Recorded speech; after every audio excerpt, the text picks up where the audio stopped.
이번 시간에는 우리 실전 모의고사 5회 문제를 같이 한번 풀어보도록 하겠습니다. 문제 3번이요. 문제 3번 보니까 이제 분석 작업하고 나왔습니다. 얘가 총 배점이 20점이고요. 주어진 시트에서 다음 과정을 수행하고 작업하시오. 그렇게 나왔습니다. 자, 여기 보면 이제 1번 문제, 2번 문제 두 문제가 나왔는데 이 두 문제 이제 엑셀을 통해서 같이 한번 문제 풀어보자고요. 1번 문제요. 1번 문제 보니까 이제 분석 작업 1번 시트에서 하래요. 해서 분석 작업 1번 시트로 지금 이동했고요. 다음 지시사항에 따라서 피벗 테이블 보고서를 작성하시오. 10점이다. 그렇게 이제 나왔죠. 자, 그때 이제 여러 가지 이제 지시사항이 있는데 첫 번째 거부터 보자고요. 자, 첫 번째 거 보니까 외부 데이터 원본으로 도서 판매 현황이라는 요 텍스트 파일을 가지고 와서 그 안에 들어있는 이제 데이터를 사용하시오. 그렇게 나왔습니다. 외부 데이터 이제 가지고 올 때 방법이 여러 가지가 있었죠. 우리 CSV라는 파일을 가지고 올 때가 있었고, 그리고 우리 XLSX라는 요 엑셀 파일을 가지고 올 때가 있었습니다. 그리고 ACCDB라는 요 파일을 가지고 올 때가 있고, 지금처럼 TXT 파일을 가지고 와라 이럴 때가 있어요. 그래서 우리 CSV 파일이 됐든 엑셀 파일이 됐든 이런 것들을 이제 가지고 와서 우리가 피벗 테이블을 만들 때는 우리가 삽입이라는 메뉴에 들어가서 우리 피벗 테이블 해서 우리가 추가시켜서 우리가 외부 데이터를 가지고 오면 되고, 그 다음에 이제 ACCDB라는 이 파일을 가지고 와라 라고 하게 되면 우리가 이제 데이터라는 그 메뉴에 들어가게 되면 외부 데이터 가져오기라는 그 메뉴가 있습니다. 그곳에 들어가게 되면 이제 기타 원본이라는 게 있어요. 기타 원본에서 그거 이제 선택해 주고, 그리고 거기서 이제 나타나는 이제 마이크로소프트 쿼리라는 거 그거 이제 선택해서 우리가 이제 ACCDB라는 요 파일에 데이터를 우리가 가져가서 사용할 수 있습니다. 그 다음에 지금처럼 이제 텍스트 파일을 가져가라 라고 하게 되면 우리가 데이터라는 그 메뉴에 들어가게 되면 텍스트 파일 가져오기라고 있습니다. 그거를 이제 선택해서 우리가 외부 데이터 그거를 이제 가지고 와서 우리가 사용하면 돼요. 그래서 이 내용은 여러분들이 꼭 기억하고 계셔야 돼요. 자, 그러면 얘는 이제 텍스트 파일을 가지고 오는 거니까 우리가 데이터라는 메뉴에 들어가면 되겠죠. 데이터라는 메뉴에 들어가게 되면 지금처럼 외부 데이터 가져오기라고 있고, 이곳에 보게 되면 텍스트 하고 있습니다. 요 텍스트요. 텍스트를 선택하고 나면 지금처럼 어떤 텍스트 파일이냐 그거 이제 물어보면 지금처럼 이렇게 C 드라이브에 우리 길버 커마를 1급 총정리에 들어가게 되면 엑셀이라는 폴더가 있고 그 안에 이제 모이라는 폴더가 있죠. 그것을 보게 되면 이제 도서 판매 현황이라는 요 텍스트 파일이 있습니다. 해서 문제에서 제시한 이 데이터, 요 텍스트 파일을 우리가 가지고 오면 되겠죠. 해서 요 텍스트 파일 선택해주고 가져오기 선택해주면 됩니다. 그러면 지금처럼 이렇게 텍스트 마법사 3단계 중 1단계 하고 이렇게 뜨면 그때 이제 우리 지시사항을 보게 되면 원본 데이터는 뭘로 분리돼 있다? 탭으로 분리돼 있다. 그리고 첫 행에 머리글이 포함돼 있다. 그렇게 돼 있습니다. 얘는 이제 우리 너비가 일정한 게 아니라 구분기호 탭으로 분리가 돼 있죠. 해서 구분기호로 분리됨 요거 이제 선택해주면 되고, 그 다음에 내 데이터에 머리글 표시라는 거 요거 이제 찍어주면 되죠. 그리고 나서 이곳에 이제 텍스트 파일에 들어있는 그런 내용들이 쭉쭉 나오는데, 이곳에 들어있는 글씨가 만약에 혹시나 깨져서 보이게 되면 지금 이곳에서 우리가 한국어를 선택해주면 글씨 깨지지 않고 이렇게 이제 한글로 나옵니다. 그리고 나서 이제 다음 버튼 눌러 넘어가면 되겠죠. 그랬더니 이제 구분기호 물어봐요. 문제에서 탭으로 분리돼 있다 그랬죠. 그래서 지금 여기 보니까 탭에 이렇게 이제 체크 표시가 돼 있습니다. 그럼 여기서 이대로 해놓고 다음 버튼 누르고 넘어가면 되겠죠. 그러면 이제 텍스트 마법사 3단계 중 3단계 하고 이렇게 뜨면 문제를 봤을 때 분류하고 출판사하고 판매 부수 그리고 도서 가격 요 4개 열만 가져와서 데이터 모델이 이 데이터를 추가하시오. 그렇게 돼 있습니다. 근데 우리 지금 텍스트 파일에 들어있는 거 보니까 도서 코드라는 것도 있고 분류도 있고 출판사, 제지, 그 다음에 페이지, 판매 부수, 도서 가격하고 이렇게 여러 가지가 들어있어요. 그 중에서 요 4개만 가지고 오라 그랬죠. 그래서 지금 이곳에 들어있는 분류 가져가야 되고요. 출판사도 가져가야 되고, 그 다음에 우리 판매 부수라는 것도 가져가고, 도서 가격도 가져가고, 요 4개 가져가야 돼요. 그럼 여기 맨 앞에 있는 도서 코드는 가져가지 않아야죠. 그리고 제지라는 것도 안 가져가야 되고요. 페이지라는 것도 가져오면 안 됩니다. 해서 맨 앞에 있는 도서 코드라는 거 먼저 선택해 놓고, 여기서 이제 열 가져오지 않음 건너뛰기라는 거 있죠. 요거 이제 선택해 주면 되죠. 그리고 우리 이제 제지라는 거 이것도 가져가지 않을 거니까 열 가져오지 않음이라는 거 요거 이제 선택해 주면 되고, 그 다음에 페이지라는 것도 선택해 주고 열 가져오지 않음이라는 거 요거 이제 찍어 주면 되죠. 그렇게 해서 요 세 개 빼고 나머지 이제 분류하고 출판사하고 판매부수 도서가격 해서 요 네 개만 우리가 가져갈 겁니다. 이렇게 해놓고 이제 마침만 땅 하고 클릭해 주면 돼요. 그러면 지금처럼 이렇게 데이터 가져오게 하고 이렇게 뜹니다. 그럼 지금 이곳에 보게 되면 데이터 가져오게 하고 이렇게 돼 있고, 그리고 이곳에 이제 이 데이터를 표시할 방법을 선택해라. 우리는 지금 이 데이터를 가지고 피벗 테이블 보고서를 작성할 거죠. 근데 여기 보니까 피벗 테이블 보고서라는 걸 우리가 선택을 할 수가 없어요. 문제를 보게 되면 요 4개 열만 가져와서 데이터 모델에 이 데이터 추가 이거 하라 그랬어요. 이 맨 밑에 보게 되면 데이터 모델에 이 데이터 추가하고 여기 있죠. 요거 이제 클릭해 주면 돼요. 클릭하게 되면 얘를 이제 클릭해 주면 얘가 이제 활성화가 됩니다. 그러면 우리가 여기서 이제 피벗 테이블 보고서를 만들 거니까 피벗 테이블 보고서 요거 이제 찍어 주면 되겠죠. 그리고 나서 이제 이 피벗 테이블 보고서를 이제 만들 그 위치를 이제 선택해 줘야 되는데, 그 위치 이제 문제 그림 좀 보자고요. 자, 지금처럼 이렇게 문제 그림을 봤을 때 지금처럼 여기 이제 데이터 판매 부수하고 도서 가격에 대한 데이터가 이렇게 쭉쭉 나와 있고요. 그 위에 보니까 출판사라고 해서 여러 개 출판사 이름들이 쭉쭉 표시가 되어 있습니다. 그리고 이 데이터 왼쪽에 보니까 분류해서 인문이다, 사회다, 과학이다, 아동이다 하고 이렇게 여러 가지가 있죠. 지금 행과 열이 만나는 요 B의 3번 셀이 이제 우리 피벗 테이블이 시작하는 그 위치죠. 그래서 우리 이 피벗 테이블은 우리가 B의 3번 셀부터 표시해 주세요 라고 해서 지금처럼 B의 3번 셀을 찍어 주고요. 그리고 나서 우리가 확인 버튼만 땅 하고 눌러주면 돼요. 그러면 지금처럼 이렇게 이제 피벗 테이블이 이곳부터 만들어진다 그러고 나왔고요. 그리고 오른쪽에 보니까 피벗 테이블 필드 창이 이렇게 떴습니다. 그리고 이제 그 다음 이제 지상 보니까 피벗 테이블의 보고서의 레이아웃이랑 그 위치는 그림을 참조해서 설정해라. 그리고 보고서 레이아웃을 우리 테이블 형식으로 그렇게 이제 표시하시오. 그렇게 써 있습니다. 자, 일단은 우리 레이아웃부터 좀 잡자고요. 아까 위치는 우리 아까 그림 보고 이제 B의 3번이다 하고 잡아준 거죠. 자, 레이아웃 좀 보자고요.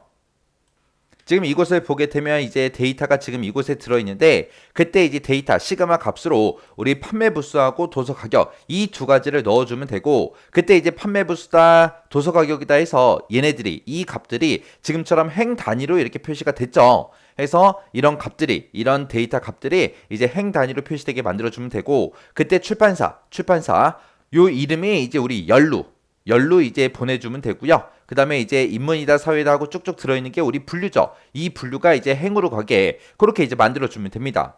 그때 이제 판매 부수에 대해서는 이제 우리가 합계를 구해주면 되고, 도서 가격에 대해서는 이제 평균값이 나오게 그렇게 이제 만들어주면 돼요. 자, 그럼 요거 한번 이제 설정 한번 해보자고요. 자, 그러면 이제 출판사라는 거 일단은 우리가 열로 쭉 드래그해서 열에다 갖다 놓고요. 그리고 우리 행에다가는 우리 분류라는 거 쭉 갖다 놓으면 되겠죠. 그래서 분류 쭉 드래그해서 행에다 갖다 놓고, 그리고 시그마 값에다가 우리가 판매부스라는 거 쭉 드래그해서 갖다 놓고, 그 다음에 도서 가격이라는 거 쭉 드래그해서 판매부스 밑에다가 놔주면 됩니다. 그러면 지금처럼 이제 이렇게 이제 작성이 되는데, 지금 우리 거 피벗 테이블을 만들고 나서 보니까 판매 부수다 그리고 지금 열 단위로 써 있죠. 도서 가격이다 그리고 지금처럼 열 단위로 써 있습니다. 아까 우리 문제 그림 봤을 때는 이 값들이 행 단위로 들어 있었죠. 해서 요 시그마 값이라는 거를 요 행에다가 이제 위치시켜 주면 돼요. 그래서 시그마 값이라는 거 쭉 드래그해서 우리 행 밑에다가 갖다 놔주면 되겠죠. 그러면 지금처럼 이렇게 판매 부수하고 행 단위로, 그리고 도서 가격이다 해서 행 단위로 이렇게 전부 다 나타납니다. 이렇게 해주면 이제 레이아웃도 잡아줬고, 이제 위치도 그림을 참고해서 우리가 설정을 다 했습니다. 그리고 나서 이제 보고서 레이아웃을 테이블 형식으로 표시해라 라고 했습니다. 그러면 우리가 피벗 테이블 들어있는 곳 아무 곳이나 한 칸 선택해주고요. 우리 피벗 테이블 도구에 가게 되면 디자인이라고 있죠. 요 디자인으로 먼저 이동 먼저 해주고, 거기서 이제 보고서 레이아웃 찍어주고요. 여기서 이제 테이블 형식으로 표시해라 라고 했으니까 테이블 형식으로 표시라는 거 요거 이제 선택해주면 되죠. 그러면 지금처럼 이렇게 이제 표시가 됩니다. 그때 아까 우리 문제 그림 봤을 때 이 판매 부수는 지금처럼 합계가 나오게 그렇게 이제 만들어주는 게 맞는데, 이 도서 가격 같은 경우에는 우리가 합계를 구하는 게 아니라 문제 그림 봤을 때 아까 평균으로 돼 있었죠. 해서 도서 가격이 들어있는 셀 어디가 됐든 상관없어요. 도서 가격이 들어있는 곳을 한번 선택해주고 마우스 오른쪽 버튼 누르고 여기서 이제 값 요약 기준에 들어가게 되면 지금 합계로 돼 있죠. 이거를 우리가 평균으로 고쳐주면 됩니다. 그러면 지금처럼 도서 가격의 평균 도서 가격하고 도서 가격의 평균 값이 이렇게 나타납니다. 그러면 지금 여기까지 전부 다 끝난 거고요. 그 밑에 보니까 판매 부수 필드를 총 합계 비율로 표시하래요. 그럼 우리 판매 부수 지금 합계 구해진 거죠. 이 중에서 아무거나 판매 부수 선택해주고 마우스 오른쪽 버튼 눌러주고요.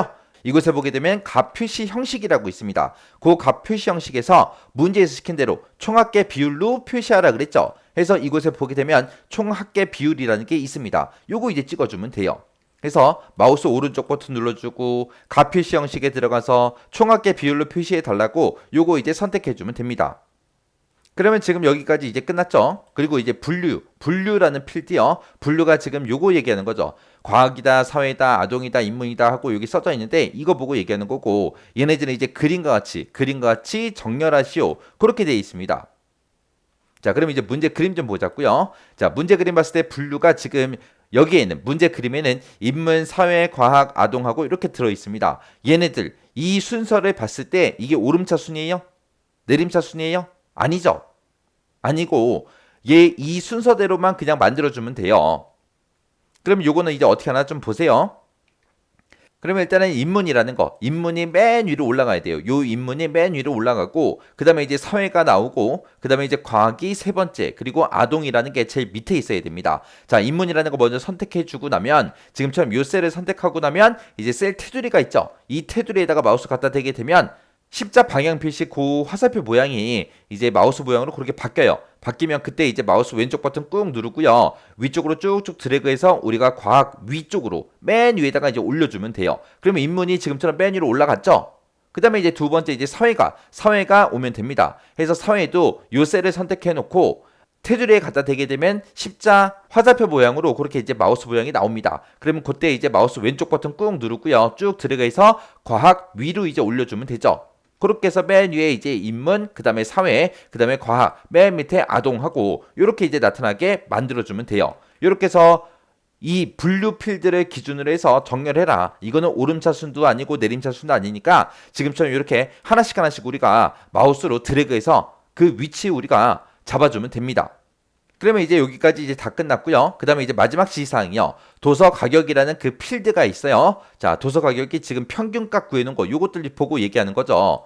자, 얘네들의 이 값은 표시 형식은 이제 값 필드 설정에 셀 서식에 들어가서 회계 범주를 이용해서 지정하시오. 그렇게 나왔습니다. 그때 이제 우리 문제 그림 좀 보자고요. 자, 그러면 이제 지금처럼 이렇게 문제를 봤을 때 도서 가격이 이쪽에 이렇게 쭉쭉 써져 있는데 얘네들 이 금액들을 봤을 때 천 단위마다 컴마만 들어가 있어요. 자, 그러면 이제 도서 가격이라는 거 아무거나 아무 셀이나 한 칸 선택해주고 마우스 오른쪽 버튼 눌러주고 우리가 값필드 설정으로 들어가주면 되겠죠. 값필드 설정에 들어가서 맨 밑에 보게 되면 표시 형식하고 있습니다. 표시 형식 찍어주고요.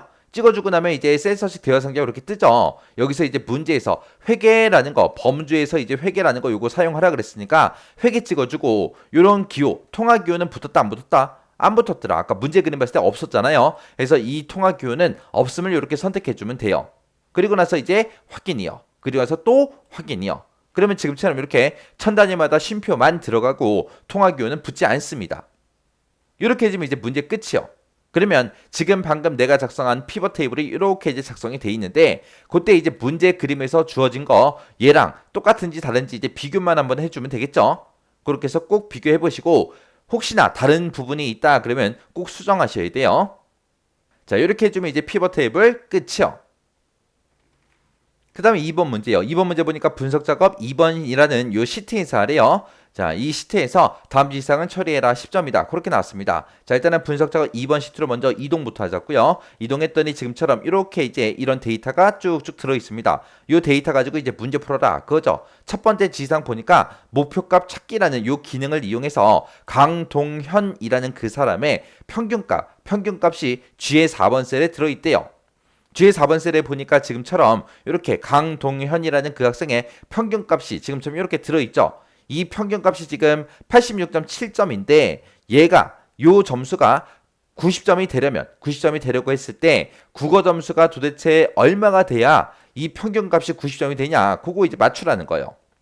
자, 그러면 우리가 이제 목표값 찾기에 들어가서 이 평균값이 90점이 되려고 했을 때 이 국어 점수가 몇 점이 돼야 됩니까? 그렇게 이제 물어보면 되겠죠. 해서 우리 목표값 찾기 해야 되니까 데이터라는 메뉴에 들어가고요. 그 다음에 여기 가상 분석이요. 가상 분석에 들어가게 되면 우리 목표값 찾기라고 있죠. 목표값 찾기 선택이요. 선택하고 나면 지금처럼 수식 셀이다, 찾는 값이다, 값을 바꿀 셀이다 해서 이 세 가지 이제 찍게 나오죠. 그러면 수식 셀이요. 수식 셀은 지금 이 평균 점수가 몇 점이 될 거예요? 90점이 되려고 했을 때 뭐가 이 국어 점수가 몇 점이 돼야 됩니까? 그렇게 해서 물어봐 주면 돼요. 해서 G의 4번 셀이 평균 점수예요. 지금 평균이 얼마가 되겠대요? 90점이 되려고 한대요. 해서 90이라고 직접 써준 거고요. 90점이 되려고 했을 때 그때 국어 점수가 들어있는 이 75 해서 D의 4번 셀을 이렇게 찍어준 겁니다. 해서 G의 4번 셀이 90점이 되려고 했을 때 D의 4번에 들어있는 이 국어 점수가 몇 점이 돼야 됩니까? 그렇게 이제 물어보는 거예요. 이렇게 해놓고 우리가 이제 확인 버튼만 땅 하고 클릭해주면 됩니다. 그랬더니 지금처럼 목표값 찾기 상태하고 떴죠. 여기 보니까 G4번 셀에 대한 값찾기에 답을 찾았다. 목표값이 원래 90점이었는데 현재값 90점 해서 평균 점수가 90점이 바뀌었죠. 그때 국어 점수가 이제 85점을 맞아야 평균이 이제 90점이 된다. 그렇게 해서 이제 답을 찾았다는 거예요. 그럼 여기서 이제 확인 버튼만 땅 하고 눌러주면 우리 목표값 찾기 끝이요. 그 다음에 이제 두 번째 지상 보니까 필터 기능을 이용하래요. 필터 기능을 이용해서 반을 기준으로, 반이 지금 맨 앞에 있죠. 이 반을 기준으로 해서 오름차순 정렬을 먼저 하래요. 정렬을 한 후에 영어하고 수학 점수가 90점 이상인 그 데이터 행만 표시해라. 그렇게 돼 있습니다. 자, 그러면 일단은 우리가 요 제목들이 들어있는 이 셀들 전부 다 범위 잡아주고요. 우리 데이터라는 메뉴에 가게 되면 여기 필터하고 있죠. 문제에서도 필터 기능 사용하라 그랬어요. 그래서 필터라는 거 선택해주면 이 제목들마다 전부 다 옆에 삼각형, 점이 이렇게 전부 다 붙습니다. 그러면 일단은 문제에서 반을 기준으로 오름차순 정렬하라 그랬죠. 그래서 반이라는 거, 요 삼각형 요거 찍어주고요. 여기서 이제 반을 기준으로 오름차순 정렬해라 라고 해서 오름차순 정렬 선택해주면 돼요. 선택했더니 1반, 그 다음에 2반, 그 다음에 3반 하고 이렇게 이제 정렬돼서 표시가 됐습니다. 그럼 지금 여기까지 끝난 거고, 그 다음에 이제 영어 점수하고 수학 점수가 90점 이상인 그 데이터만 보여주세요 라고 해서 우리가 조건 걸어주면 되겠죠. 자, 그럼 이제 영어 여기서 삼각형 눌러주고요. 여기서 이제 숫자 필터라는 거 선택해주고요. 여기서 이제 우리 사용자 지정 필터라는 거 요거 이제 찍어주면 됩니다.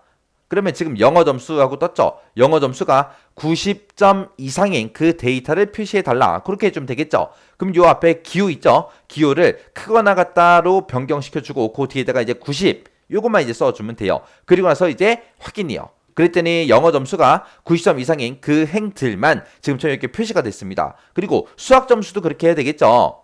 그래서 수학 점수 보면 지금 여기 90점인 것들만 쭉쭉 있는 게 아니라 85점짜리도 있습니다. 자, 그럼 수학 점수도 우리가 조건, 필터를 넣어야 되니까 여기서 이제 선택해주고, 그리고 나서 숫자 필터에 들어가서 맨 밑에 있는 사용자 지정 필터라는 거 요거 이제 선택해주면 됩니다. 그래서 앞에 이제 우리 부등호 크거나 같다로 바꿔주고요. 그리고 뒤에다가 이제 90하고 직접 입력해주면 되죠. 그리고 나서 이제 또 확인이요.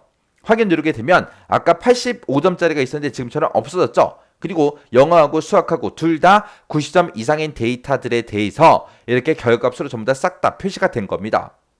그리고 지금 이 행 번호를 봤을 때 1번, 2번, 3번, 4번 있고 5번 없죠. 6번, 7번 있고 8번 없어요. 9번 있고 10번, 11번 없습니다. 그리고 12번, 13번 있고 그 다음에 14, 15, 16, 17, 18하고 없어요. 얘네들은 왜 데이터가 없었어요? 삭제된 거예요? 아니죠. 우리가 이렇게 필터를 걸어서 이 조건에 만족하는 것만 지금처럼 이렇게 이제 표시를 해주고 나머지 이 조건에 만족하지 않는 데이터들은 다 숨어버린 거죠. 이렇게 해주면 이제 우리 필터 기능도 끝이요. 자, 이렇게 해서 이제 분석 작업 두 문제 다 같이 풀어봤는데 이 두 문제는 크게 어려운 내용은 없었습니다. 해서 강의가 끝나자마자 여러분들이 직접 한번 문제 꼭 풀어보시고 헷갈리거나 잘 안 되는 부분이 있으면 꼭 반복적으로 연습하고 지나가셔야 돼요. 그리고 우리가 피벗 탭을 만들 때 외부 데이터 불러오는 게 총 3가지 방법이 있었어요. 우리가 텍스트 파일, 지금 이 5회 문제처럼 텍스트 파일을 가지고 와라 라고 하게 되면 우리가 데이터라는 메뉴에 이 외부 데이터 가져오기에서 우리 텍스트라는 거 요거 이제 선택해주면 되고, 그 다음에 XX 파일을 가지고 와라 라고 하게 되면 데이터라는 메뉴에 들어가서 우리 기타 원본에서 여기서 우리가 마이크로소프트 쿼리에서 라는 거 요거 찍어서 이제 XX 파일을 우리가 불러오면 되죠. 그리고 텍스트 파일도 아니고 만약에 XX 파일도 아니에요. 우리 CSV 파일이나 엑셀 파일로 우리가 외부 데이터를 가지고 오겠다라고 했을 때는 우리가 삽입이라는 요 메뉴에 들어가서 우리 피벗 테이블 찍어주는 거예요. 그거 잘 기억하시고요. 분석 작업 같은 경우에는 여러분들이 그렇게 크게 어려운 내용 없어요. 없으니까 여러분들이 충분히 연습만 하시면 실제 시험 문제에서도 이런 문제들은 충분히 여러분들이 다 맞출 수 있는 그런 문제들이에요. 그리고 분석 작업 같은 경우에는 문제를 빨리빨리 풀어야 됩니다. 어차피 계산 작업 같은 경우에 이제 시간이 좀 더 지체될 수 있어요. 문제 풀 때 지체될 수 있기 때문에 이런 분석 작업 같은 이런 문제들 우리가 기능, 사용법만 알면 빨리빨리 풀 수 있잖아요. 해서 빨리빨리 풀 수 있게끔 반복적으로 꼭 연습하고 지나가셔야 돼요. 그리고 분석 작업 이 두 문제는 틀리지 않게 정확하게 여러분들이 문제 풀어야 돼요.